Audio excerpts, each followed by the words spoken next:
In this video, let's see how to navigate and manage the voice broadcast section in a campaign.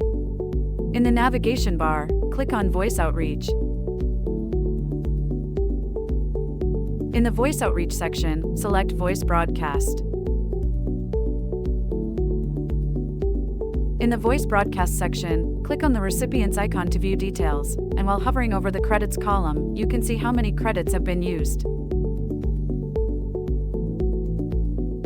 Click the drop-down arrow under the status count column in the campaign section to view details. Click the three-dot menu icon next to the View button in the Voice Broadcast section, and here you can delete the campaign. Click the View button in the Voice Broadcast section. Click the Export button in the Campaign Details section to download data. In the Analytics page here, you can view analytics of the campaign and the status list.